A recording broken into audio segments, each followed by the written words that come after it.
Hi guys, and welcome back to another video. So I thought it would be a really interesting idea to go through each zodiac sign and to explain what their biggest fears are, and also how each zodiac sign can overcome their biggest fears. What's the point of making a video about fears without trying to help others on how to overcome their fears? In today's video, I'm going to be going over the air signs. So these are Gemini, Libra, and Aquarius.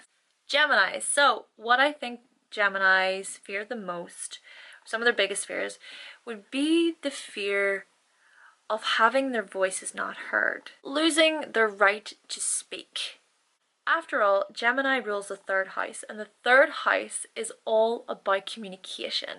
So for the Geminis, communication is very high on that list. They really admire how a person speaks, and they admire language. Whether they are a Gemini who is really extroverted and will just talk and talk and talk, or they're a Gemini who's actually pretty introverted, because not all Geminis are extroverted. So even if they're introverted, their minds are still spinning with all the words. For the Gemini, self-expression through language is so incredibly beautiful and fascinating. I just love to get it out there, and it's not done in an egotistic way because they want to hear themselves talk or whatever.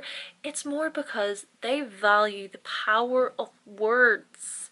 Not so much them, it's the words themselves. And this is why Geminis can be so funny. They can be really humorous people and just crack the best jokes. But also, at the same time, why they can turn really cold whenever they don't really find something funny. Okay? I guess you could say for them, language is like an art. So if they hear somebody saying something a bit ridiculous or that they don't find very comical or appropriate, they'll just be like, right. Therefore, for the Gemini to have their words repressed, to have their opinions repressed, or told that they needed to quiet down, or that they're being too abrupt, whatever, if they're kind of told to shh, it kind of scares them. That's why maybe Geminis, I feel that in school settings, they didn't really like it, because in school it's very much like, shh, everybody quiet, quiet. Even within a certain job, if the Gemini is in a certain job in which they feel trapped, in which they can't really properly express themselves, the Gemini is actually really the bridge builder of ideas within the zodiac. They have so many incredible ideas, so many things that they can give out to contribute to society, and they really need to utilize that. So my advice for you, Gemini, is to get into a situation where you can utilize the self-expression that you have, utilize the beautiful language that you have. You know that you are an expansive sign and that you have a lot of information and a lot of ideas to bring to the table.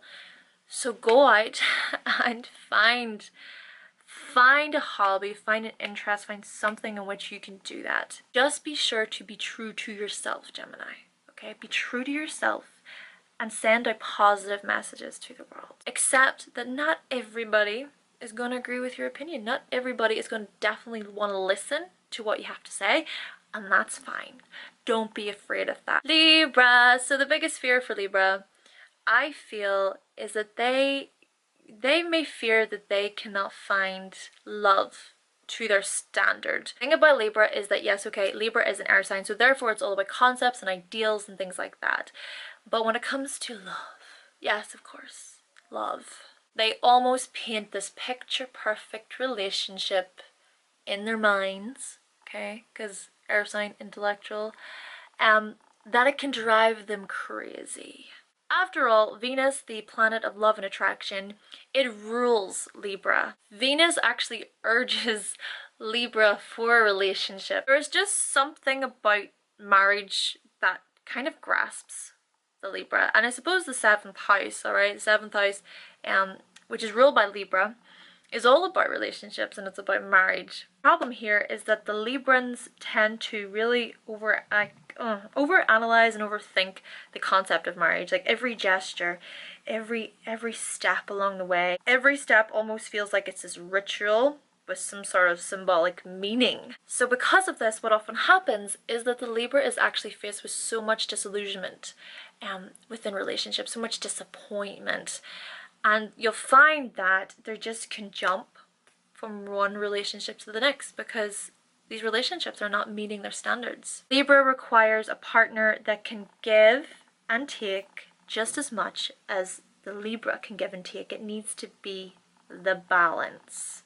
Honestly, I feel as though this must be really exhausting for the Libra. So my advice for Libra, in order to overcome this fear that you have that maybe you won't find love to your standard, or that maybe you won't marry, is that whenever you do get into a potential relationship, go forth and express what you want out of this relationship before diving into it. Be direct with the person, let them in, let them know.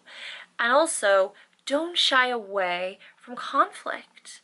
Don't scurry away from it, because I know that you don't like conflict, you don't like the confrontational things, so you'll just kind of close up and kind of go a little bit cold in that way. But if you can learn just to come out, say how you feel, try to focus on how you do feel, because I know you feel. Just come out and express what you want out of the relationship. Just say it. Just do it. Think of it as though you're tapping into the Aries, okay? Your opposite sign. Aries is all about me, me, me, me, me. Libra is more about we, us, us, us.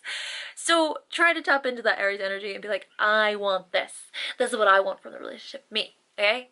Aquarius. So Aquarius's biggest fear, I find, they may fear that they will not be accepted by others, or that they will not make a proper connection with another person. No, it may seem a little bit silly, because of course Aquarius is the sign of originality, you know, being an individual. It's a very independent sign, and as well, they don't like when other people try to control the Aquarius.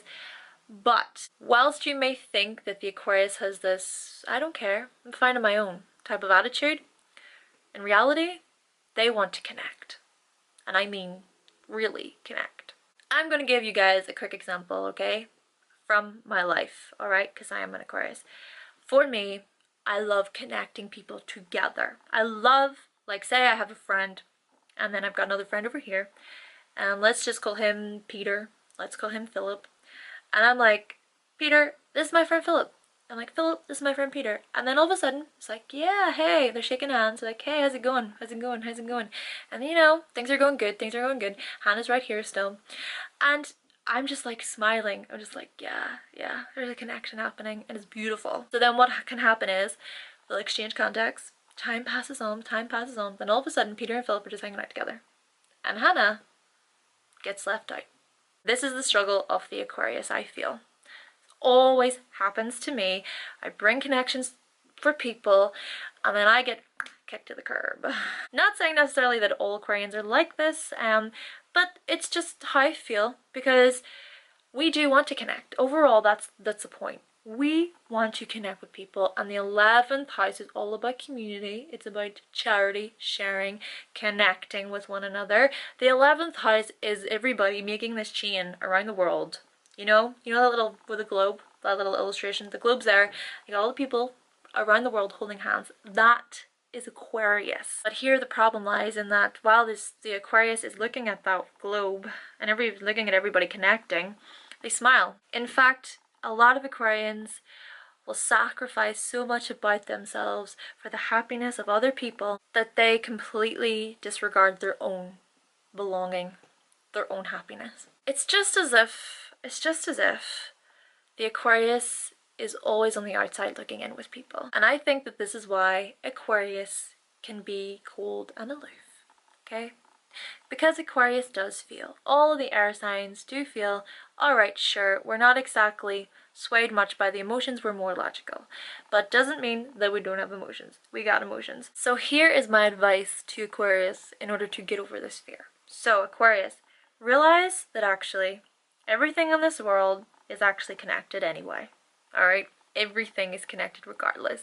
Because ultimately everything is one. It is the law of oneness. But the role that Aquarius that you play, you're the person who sort of holds that light up and makes people aware of the fact that everything is one. If you can truly realize that your role in this was just to make people aware of connecting, then you yourself will also feel connected. Alright guys, so that concludes my video of the biggest fears of the air signs. If you did like this video, then please be sure to give it a like and let me know in the comment section down below, letting me know your thoughts and opinions. And of course, if this is the first time you're finding my channel guys, then please be sure to subscribe, and I will be back with another video very, very soon. Bye!